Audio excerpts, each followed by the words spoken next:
alderperson filling in for Mayor Shane Blazer as chairperson. Kyle, would you mind going around the room with roll, please? Sure. As Ryan said, the mayor is excused. Alder Austin, present. Present. Lee Tao, Here. Eric Doven, Here. Ben Gaudreau, Here. Thad Kubishak, Here. and Jeff Marutz is excused as well. That is enough for a quorum. All right, thanks, Kyle. We'll move to item 1, approval of the report from the February 5th, 2024 Planning Commission meeting. I'll make a motion to approve. Second. We have a motion and a second. Is there any discussion or corrections? Hearing none, we'll go to vote. All in favor respond with aye. Aye. Any opposed, nay. Ayes have it. Item 2, request from Neiman Properties LLC to dedicate right-of-way along West Grand Avenue at 2141 West Grand Avenue, parcel ID 3403426, and 2111 West Grand Avenue, parcel ID 3403425, via certified survey map to combine 3 parcels. Kyle? Hi, so the requester or the applicant is looking to combine these parcels as part of the CSM process. The engineering department looks to see if there's any dedications necessary to the road. In this case, there's a 2-foot dedication necessary, and so that is the request. Again, the survey is internally reviewed and approved, so this is simply just to dedicate and accept the dedication of that 2 feet along West Grand Avenue. Any questions, comments by commission? I'll make a motion for approval, Mr. Chairperson. I'll second. We have a motion and a second. Is there any discussion? Hearing none, we'll go to vote. All in favor respond with aye. Aye. Any opposed, nay. Ayes have it. All right, moving right along, item 3, Plan 23-000127, VIA Real Estate LLC. Request for a site plan review amendment to construct a car wash at 4120 8th Street South, parcel ID 3414102. Kyle. Thank you. This item was before you back in 2022 for a similar car wash on this property. It was approved, and much of this review is very similar in nature in terms of the ingress, egress, the parking. The building has changed a little bit, and some of the other site specifics have changed a little bit. So we look at this as an amendment rather than a new request. Ultimately, it's still proposed to be a car wash. I believe it was just a different enterprise, like a different type of car wash that elected to go with the developer here. So they're back before the body to seek review. Again, because it's new construction, it does require both architectural review and site plan review. It's Zone B2, and it has access off of 8th. That was a point of contention in the previous review, is that they had a 2-way on 8th Street, and the engineer asked them to do a ingress only, and then they were permitted to have 2 driveways off of Dove. So you'll see the site plan here that shows that ingress off 8th to the east, northeast of the site. The driveways on the south off of Dove. Again, very similar to the previous proposal. You'll enter the site. If it's from Dove, you'll head north. If it's from 8th, you'll head west. Go through the pay stations. There are 2 this time. There were 3 originally, so they've kind of shrunk things down a little bit, and then you'll enter into the car wash. There's an exit lane, which we like to see in the event vehicles want to exit out of the, once they've paid and have to exit for emergency purpose. Then they'll work their way through the facility and then out, and then they'll have to go south to get out off of Dove, again, because 8th Street is ingress only. Here's the landscaping plan. They did not include street frontage landscaping here, so that's a requirement and a request that we're asking to be a condition as part of the approval. Other than that, they do a good job of providing building foundation landscaping. One of the other things I'll note here is you'll see southeast of the building, they've got their vacuums, I believe, and they've got an enclosure. I'd request that enclosure, if possible, be relocated to the west side of the site, and you'll see in the renderings it somewhat sticks out, and for the most part, we ask that utilities be relocated on the rear of the property, the rear of the building, or screened if they're on the roof. And in this case, they're screened, but they're obviously closest to 8th Street and closest to Dove. Here are the building renderings. They're intermixing ephes and stone primarily, and while the stone would meet the architectural requirements, we feel as though on the front side facing east and south on the two street-facing sides could be improved aesthetically significantly with some additional windows. So we've required some additional glazings to occur with an updated rendering and architecture to be reviewed by our office if windows can be put in again along that south side and that east side there. Here's some close-ups. You'll see on the top left picture that vacuum enclosure. Again, we've recommended that that vacuum enclosure be located on the west side of the site. But the two top pictures kind of show the lack of windows here. You've got the stone facade. However, there's just not kind of that visual appeal with some windows. Whereas the previous approval, and I should have included a photo here, it had windows along all facades. I think the garages had windows. The tower that they had large windows at the top. So this is significantly different than that previous approval, and I think under its current form could be detrimental. It doesn't create an environment that is welcoming as you exit off of 8th or Dove. You'll notice that windows do exist on the entrance side, which is to the west. I'd like to see that again replicated on the east side as well. Much of the analysis I've already gone through. I'll note a few things. They do meet the light standards, the dimensional standards, and parking requirements on site. I did note the architectural and landscaping conditions that you'll see shortly that we're asking to be added. With that, again, we think it's overall a good project, meets a majority of the requirements, and we would recommend approval with these conditions here, which I've pretty much gone over at this point. If you have any questions, I'd be happy to answer them. I believe we do have participants on Zoom that can answer questions as well, if any arise. Thank you. Thank you, Kyle. Questions, comments by commission? Yeah, Kyle, is there any difference between what you have up there and what is in the packet here, A through I? No, I believe they're identical, unless Okay. you've spotted an error.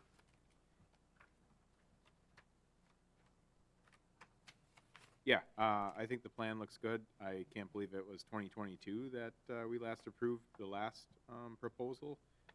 I appreciate the two entrances off of Dove rather than 8th Street, just that single ingress. So I will make a motion to approve the plan with staff recommendations based on some of your conditions listed A through I. I'll second that. Okay, we have a motion and a second. Any further discussion? I had a question if the applicant was online, and I'm not sure if they would be able to answer this. I know that the one condition was to move the vacuum enclosure from the east side to the west side. My just question, is that the area that the vacuums would be the most noise, and then moving it to the west, would that move that area to that residential property line area?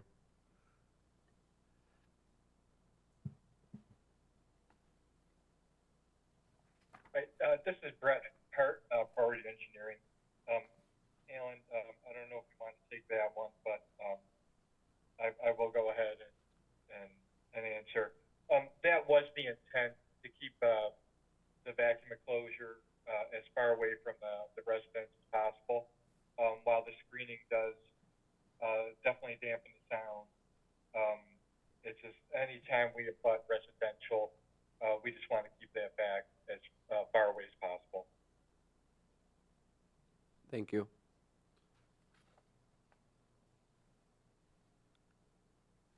Any other discussion? Hearing none, we'll move to vote.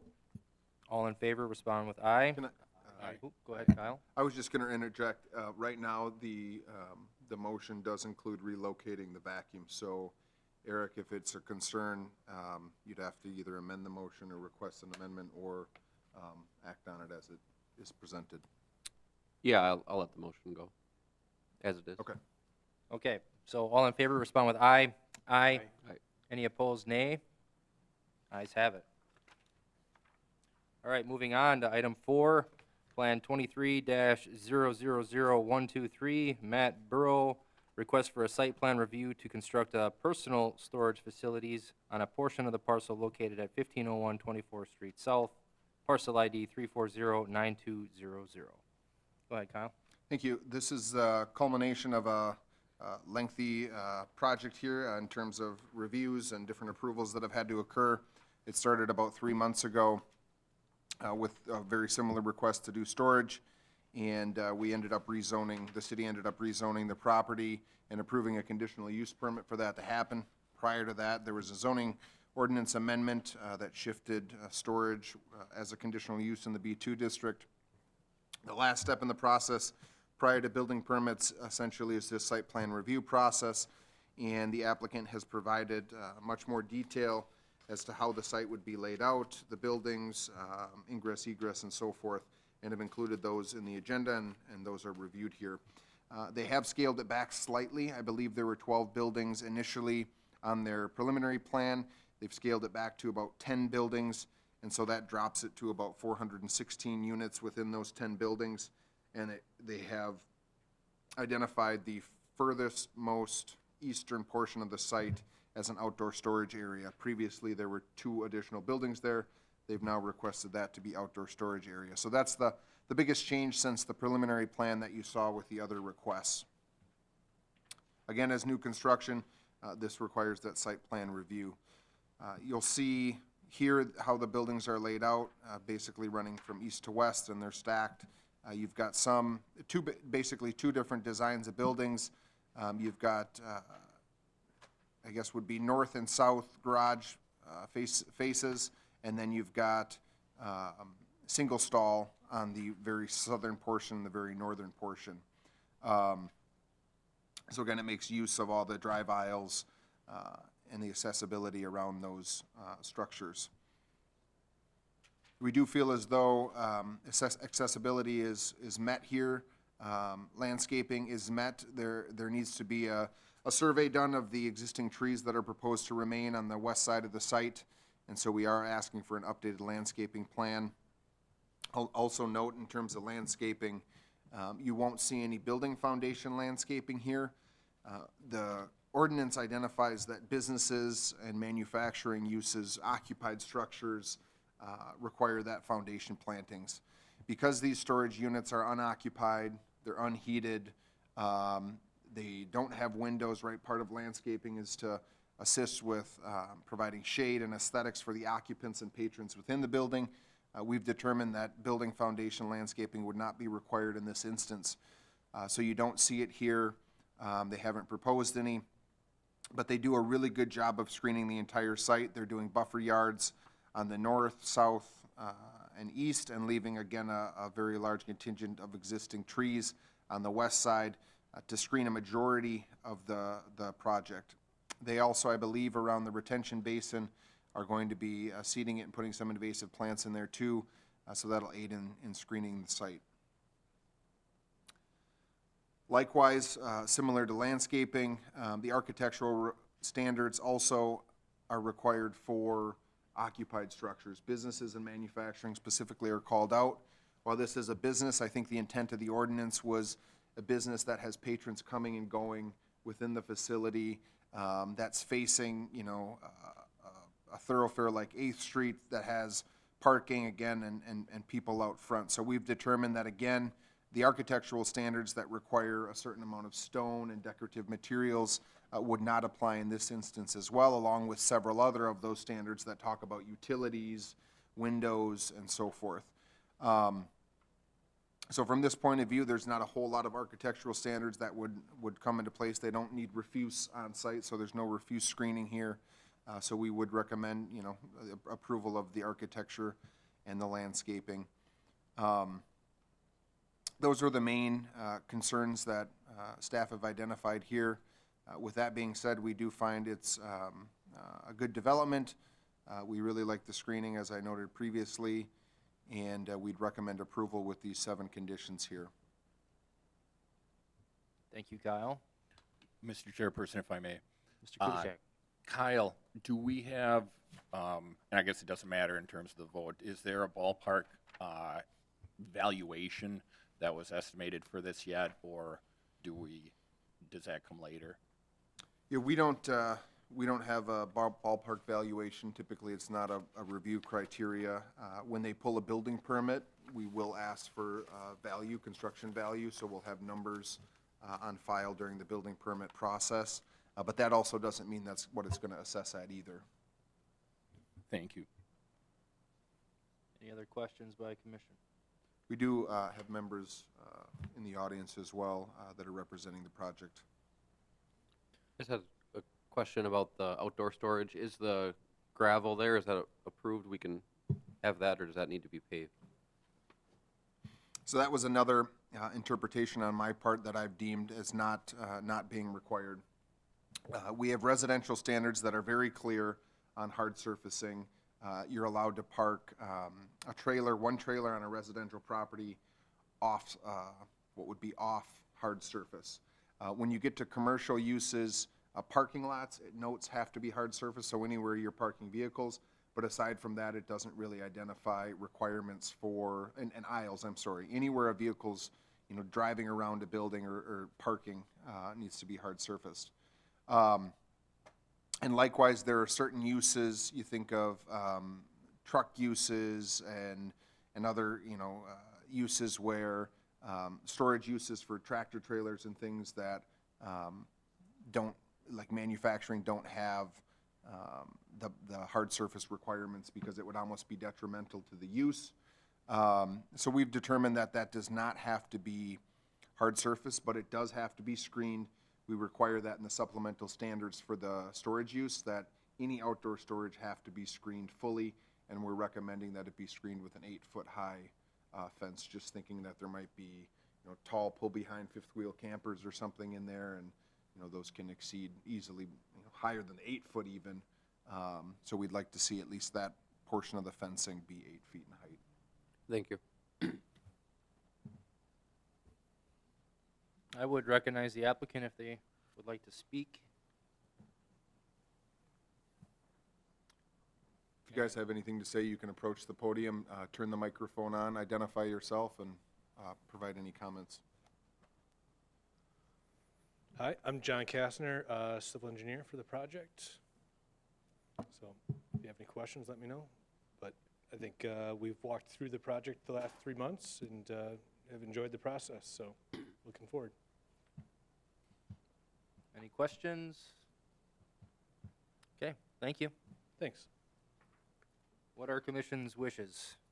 I'll make a motion to approve Plan 23-123 with staff recommendations. And I'll second.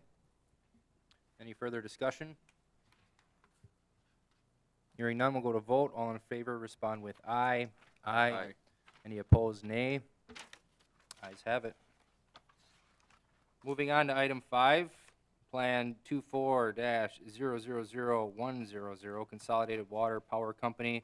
Public hearing and action on a request for a zoning map amendment to rezone 2721 Fifth Avenue North, parcel ID 3400447A, from rural residential and mixed residential R2 district to general industrial M1 district. Go ahead, Kyle.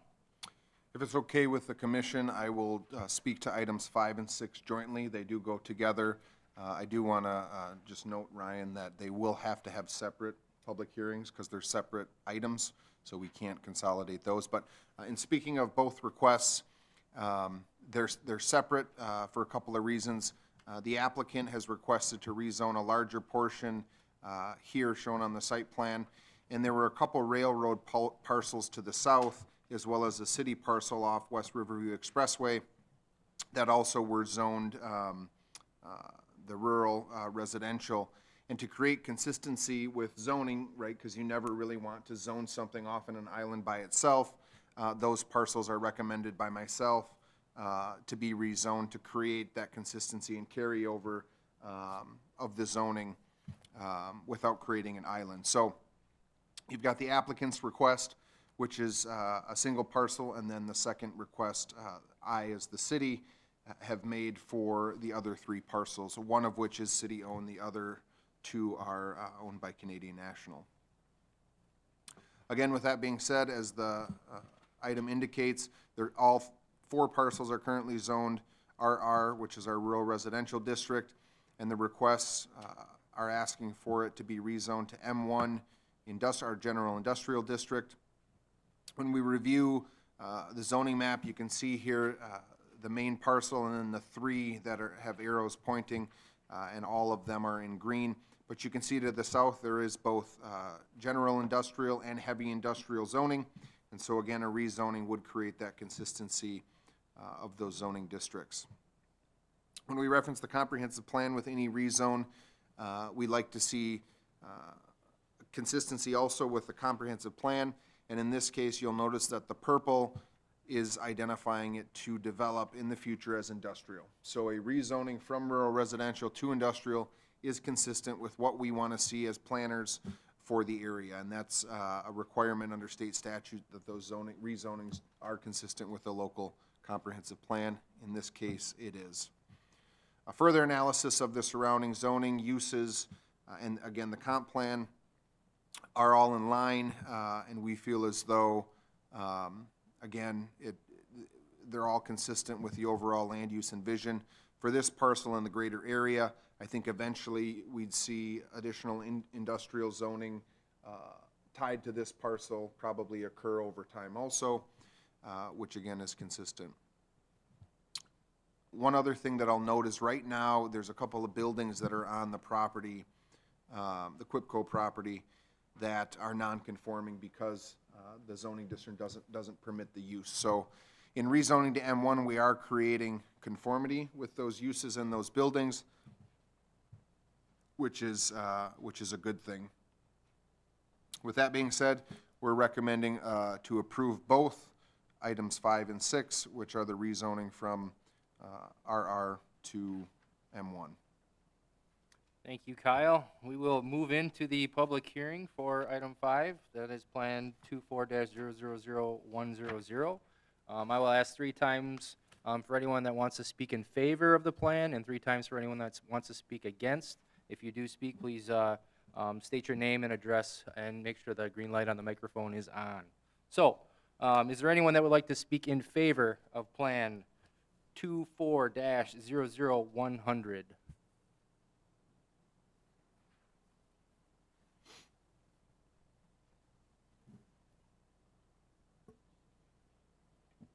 Good afternoon. My name is Marty Burkhart. I'm from the Consolidated Water Power Company.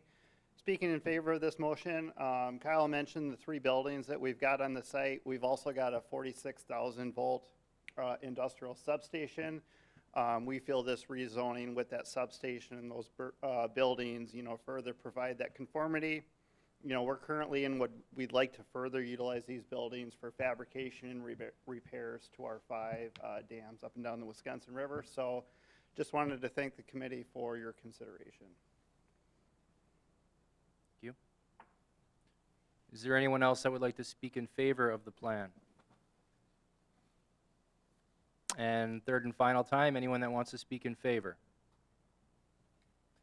All right, is there anyone that wants to speak against Plan 24-000100?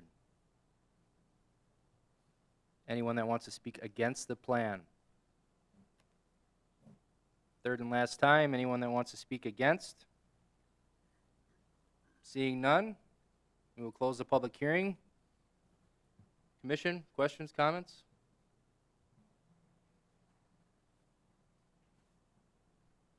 I'll make the motion with staff recommendations. I'll second. We have a motion and a second. Is there any further discussion? Who was the second? Duffin. Hearing none, we'll go to vote. All in favor respond with aye. Aye.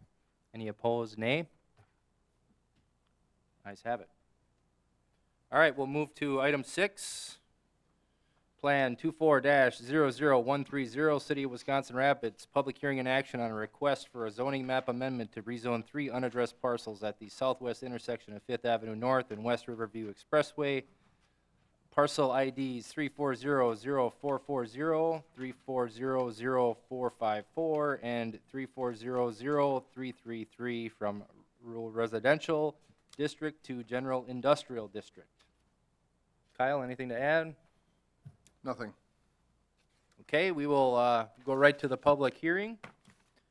Again, I will ask 3 times for anyone that wants to speak in favor and anyone that wants to speak against. Make sure you state your name and address and ensure the green light is on the mic. Is there anyone that would like to speak in favor of Plan 24-000130? Anyone that wants to speak in favor of the plan? Third and final time, anyone that wants to speak in favor? All right, is there anyone that would like to speak against Plan 24-000130? Anyone that would like to speak against the plan? Third and final time, anyone that wants to speak against? All right, we will close the public hearing. Commission? I'll make a motion to adopt and with staff recommendations for approval. How was the second? Yep. Any further discussion? Hearing none, we'll go to vote. All in favor respond with aye. Aye. Aye. Any opposed, nay? Ayes have it. All right, moving on to item 7.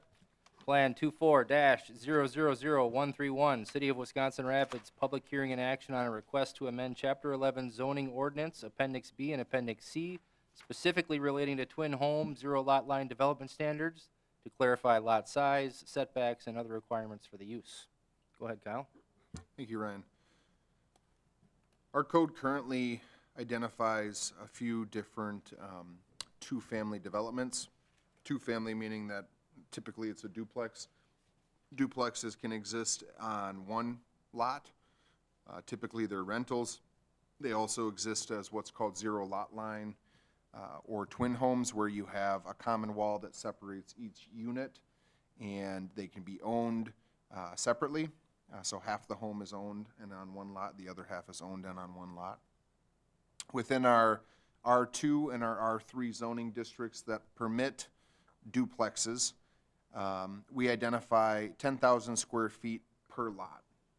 It has always been interpreted that if somebody wants to build a zero lot line, they need 5,000 per lot to give themselves a total of 10,000.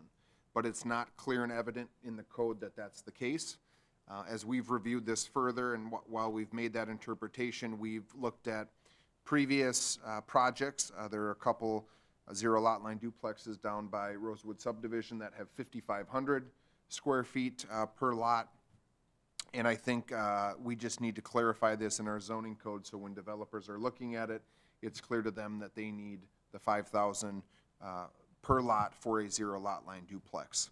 So we are, you can see here, it identifies that 10,000 square feet for two-family, right? So a twin home and a two-family duplex all fall under this definition of two-family, but it doesn't clarify it any further. So we're recommending that in parentheses after the 10,000 square feet, we identify that zero lot line. So these are the amendments we're requesting. The top one is in the R2 district, and then we also allow duplexes in the R3 district. So we're making similar amendments for the R3 district as well. Thank you, Kyle. All right, we're going to go ahead and open the public hearing for item 7. So again, I will call 3 times for those that want to speak in favor and 3 for against. Make sure you speak your name and address into the microphone with the mic on. All right, so anyone that wants to speak in favor of Plan 24-000131? Anyone that wants to speak in favor of the plan? Third and last time, is there anyone that wants to speak in favor? All right, is there anyone that would like to speak against Plan 24-000131? Anyone that would like to speak against the plan? Third and last time, anyone that would like to speak against the plan? Okay, we will close the public hearing. Commission, floor is yours.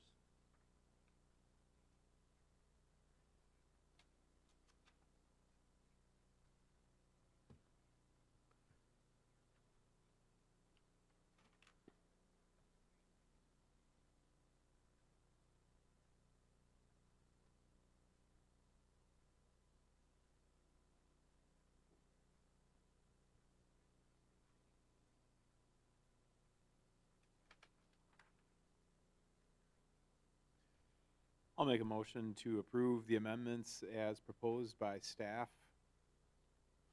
within the zoning ordinance appendix B and C relating to twin homes. And I'll second. Any further discussion? Hearing none, we'll go to vote. All in favor, respond with aye. Aye. Any opposed, nay? Ayes have it. Item 8, adjournment. Get a motion in a second. All in favor, respond with aye. Aye. Aye. All right, have a great evening, everyone. Thank you.